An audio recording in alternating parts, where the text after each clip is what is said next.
Hello SGD, and in this video I want to carry on a little bit more and look at this very important goddess Seshat, who over time from the prior to the Old Kingdom and up to the Late Kingdom, up to the Ptolemaic era was still there, but her position was slowly diminished. But the further you go back in time, the more her importance. And so for instance, Seshat is essentially the female counterpart of Thoth.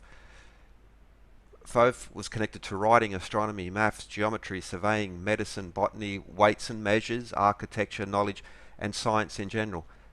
Seshat was either his equal or his superior in many ways, and again her position was lost in time. For instance, Thoth is famous. He taught writing to humanity, but Seshat was the inventor of writing, and that alone puts her importance above Thoth in so many ways. And over time she was essentially erased except for a few special roles. But in this video I'll be looking at, I'll just be collectively calling it the Palermo stone. On the left we see what is the Palermo stone, but there are actually multiple pieces of this stone. Its provenance is it's difficult to trace the exact location of it, because in the late 1800s, when most of the pieces were found somewhere in what we call Upper Egypt, somewhere in Lower Egypt, but the nature of the antiquities trade being a little bit nefarious, so bits would be moved around. If someone, I want a piece from Thebes, oh, no worries, I've got it, my cousin has one, and you just get a piece from somewhere else and you say it was from Thebes. But anyway, these pieces of the Palermo stone, there are portions of it left, but what is left is quite interesting. And so to begin with, especially if you've looked into Egypt, you've no doubt heard of the King's List at Abydos, or the Temple of Seti I. That seems to be the most famous one, and that's often used. But there are problems with this because it's 13th century BC. The Turin List, essentially of the same period. Now both Abydos King's List, the Turin's King List, and Manetho in the 4th century BC talk about the Tepi, the before time. But just sticking with the King's List, what we have, for instance, in the Abydos King's List at at Temple of Seti I, Menes is the first listed king of these 76. Several are missing, several known kings are missing, but Menes is said to be the first, and that's often described as being King Nama. So we have this famous Nama palette, which is usually said to be the first king of united Egypt, uniting the upper and lower Egypt and beginning Egyptian civilization. Well, there are big holes in that, because the hieroglyphs were already pretty well established, and that Upper Egypt was a large area, and any administration that could control Upper and Lower Egypt was not just civilization, was highly developed to be able to control those. But the Royal Annals, or the Palermo stone, also contains a king's list, and it separates Menes and Nama, has separate kings, and also has several listed kings prior to King Nama or Menes, or the dynastic period. And whether the Palermo stone was carved later from an earlier copy or was original to this very early period, because the king's list ends with King Unas, the famous king for the pyramid texts, for instance. But now if we just highlight the beginning of the first dynasty and those kings prior, we see that in the Palermo stone, which either, if it was a copy of an older document or an original one, has Menes and Nama, has separate kings. Also it has these kings prior to them. So there we see the Nama palette. But who we have prior to Nama, we have King Scorpion. Now if you look at the implement he's carrying and the Selk, the scorpion god, there's hieroglyphs there as well, showing that the language and civilization and some sophistication in administration had already been well developed.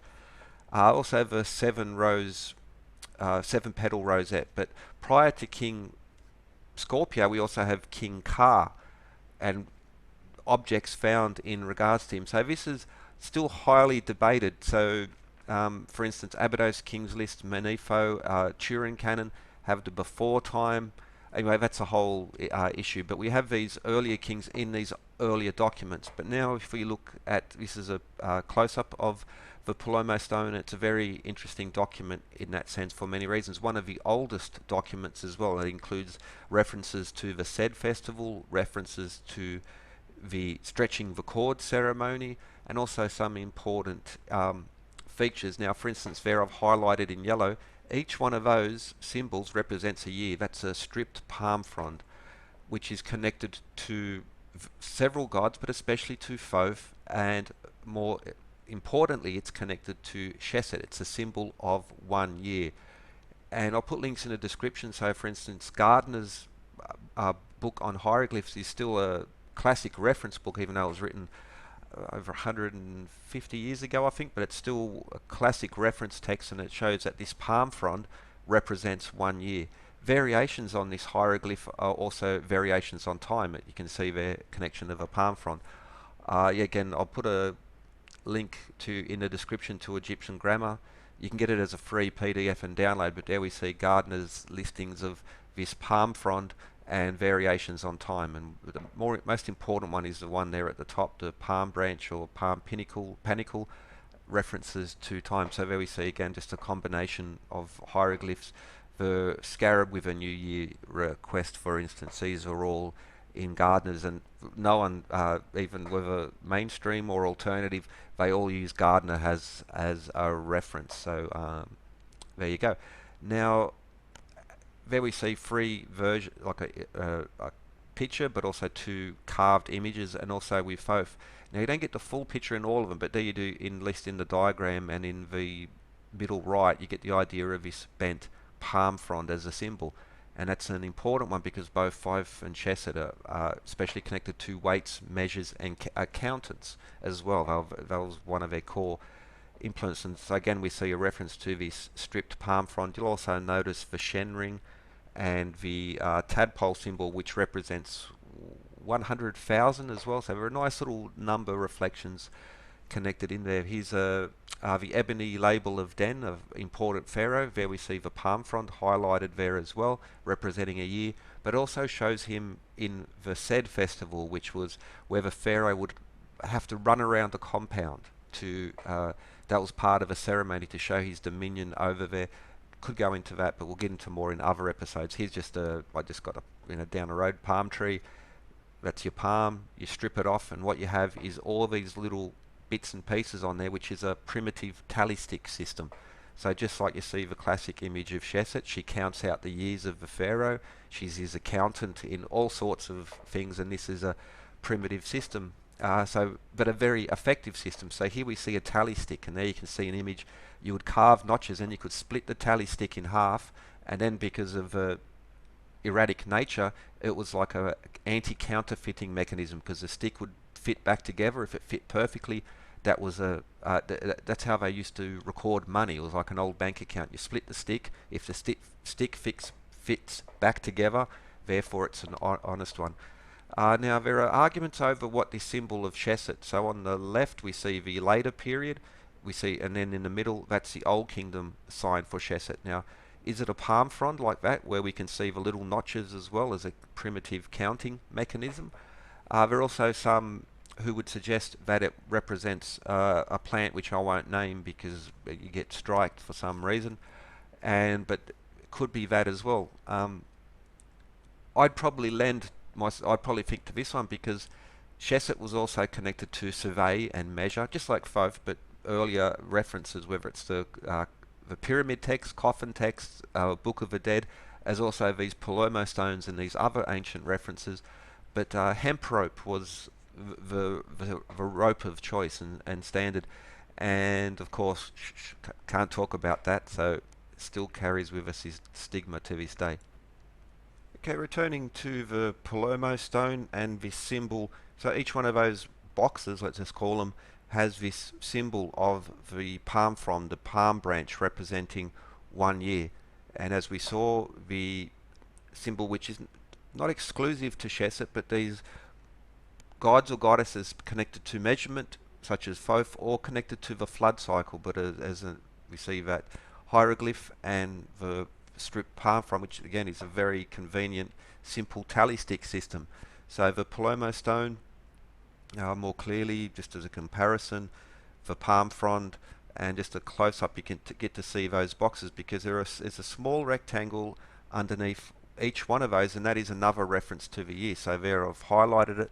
Each one of these boxes represents 1 year, but they write down the measurement of the flood. So the symbol of fingers, palms and inches is represented in there.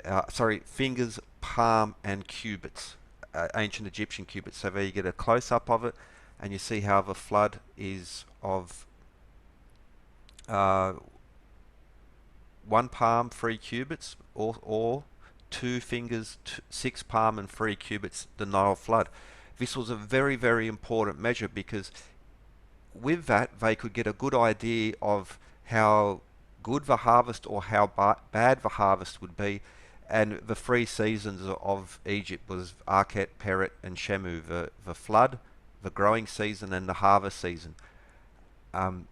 This was their calendar system, and the symbol Arket, which I've mentioned in earlier videos, nice references to the Ouroboros there, this cycle of time. But the flood being so important, literally the heartbeat of Egypt. After 1970, the flood stopped because of the High Aswan Dam. Years before that, there had been various flood mitigation schemes, but it's so important, connected, because Seshat was a goddess of surveying. So after each flood, land would be lost or gained, and the surveyors would go out, measure the land, and their taxes would be adjusted accordingly.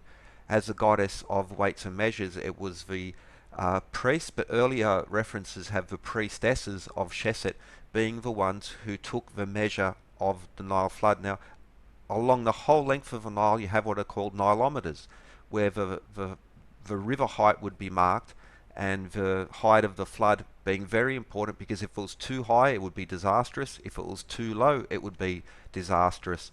And so this was a good predictor of the coming year. And so, if it was too high, it would wash away. There'd be bad harvest. If it was too low, there'd be a drought, bad harvest. That was the heartbeat, and also, again, a very good predictor of economic activity. During that time, prior to the High Aswan Dam and earlier flood mitigation schemes, the flood would come right up to the base of the pyramids. That's why you have these causeways going down to these harbours as well. This was happening but long before ancient changes in the Nile. The flood come up to these harbour systems. But also you see temples would be flooded over at that time. Now, Temple of Karnak, for instance, surrounded by enclosure walls, and there was a big gate there. And next I'll play a clip from Ray Tor's Egypt, link in a description, talking about Karnak and these enclosure walls, and an interesting happening.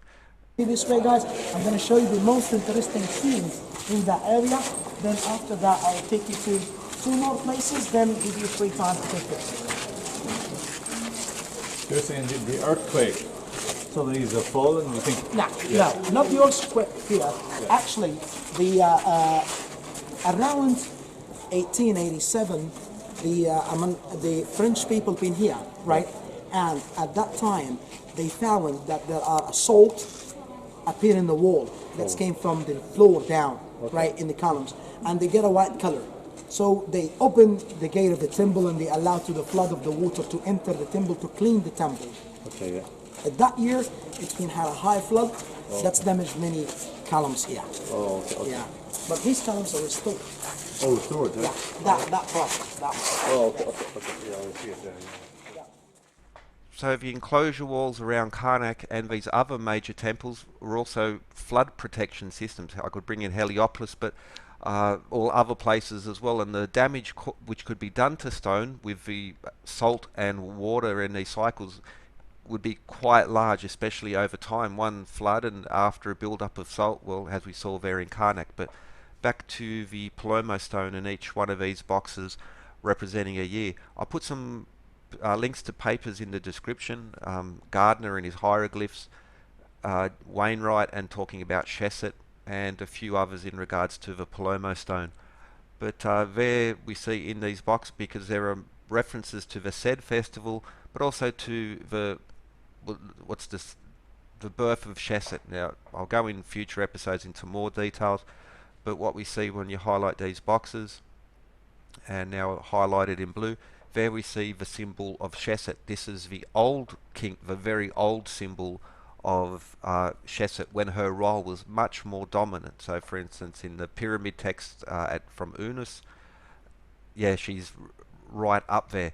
As time progresses, she, except for the stretching the cord ceremony in the late kingdom up to the Ptolemaic era, she becomes less and less important. But there's just a picture of from Wainwright showing the variations of Shet. Now these are the old descriptions of Sheshat. The one with the upturned bull, that's from about the from about the Middle Kingdom to the Late Kingdom. So there on the left-hand side we see Sheshat at Luxor, approximately 1400 BC, the construction of those statues there, and she's there behind. But we see her with the seven fronds or seven leaves above, and these upside-down horns. But we see a slab stealer here. So, for instance, of Sheshat Tije, but it's easier to see there with the etching of the diagram, but even her name Sheshat. So the scribes, male and female, were the high-ranking officials, and they were priests amongst other titles, but they would also have this title of the overseer of the scribes or the great overseer, and they'll have the emblem of either the tools of the scribe, which are just inseparable from the symbols of Sheshat. So, for instance, the stealer of Weponefret there, on the far right column, we see the scribe's symbol, and underneath the lioness with her tail up in the air, what we have is the symbol of Sheshat as well. But also her titles as his titles as the overseer of the scribes. He was a high official. That's why he was buried in the Western ceremony.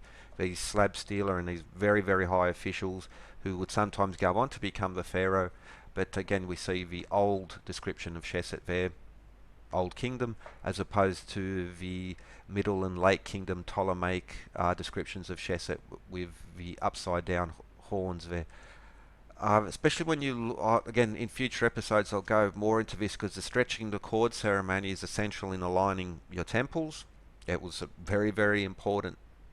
It's mentioned in the Palermo stone.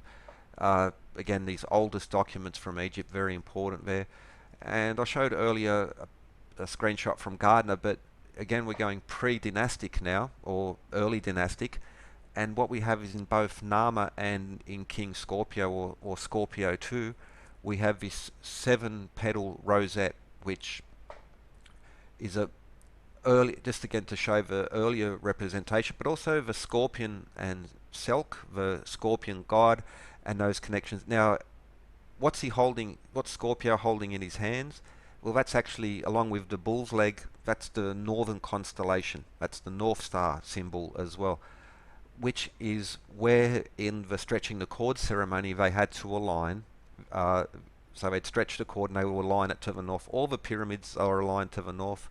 All these, well, so, it's hard. It's with a few exceptions, everything is aligned to the north, or has a beginning point of aligned to the north, and this is connected to Sheshat, the stretching the cord ceremony. I'll go into more detail because there's some very, very interesting connections which is essentially overlooked. But this earlier symbol of Sheshat through to the later period, but she of 7 points. There's a lot to be said about Sheshat. So we have her older symbols, and then through to on the right hand side we see the Old Kingdom versions, on the left hand side the later development of her symbol. But in these, whether it's the pyramid text or for instance the Palermo stone, these essentially primary sources of the Old Kingdom, where they're also discussing about the kings before Nama or Menes. But more to come on this. This again was just a bit of a ad hoc thrown together presentation in that sense, but links will be in the description to some important papers in regards to the Palermo stone and Sheshat, and in the future I'll be looking more in depth in regards to the stretching the cord ceremony as described in the most ancient surviving records. But we can also see here we see the stretching the cord ceremony. Sheshat assists the pharaoh, so Thoth was there, but it was Sheshat who did the physical work. So, for instance, Thoth would take account, and then Sheshat would double check his work. She was the better in many senses in regards to that. But the stretching the cord ceremony, whether it's in these very old texts or even up to, for instance, the Edfu texts and the Ptolemaic era, she remained the most important goddess in the stretching the cord ceremony, aligning things to north, which would apply to all of the pyramids and essentially all of the major temples and mastaba and also many other things. So let's not forget Sheshat. I'm all about Sheshat at the moment. Anyway, more to come on this, especially stretching the cord, because that's going to raise some really important questions. And yeah, hope you enjoyed. More to come. Have a good one. Links in the description. Cheers.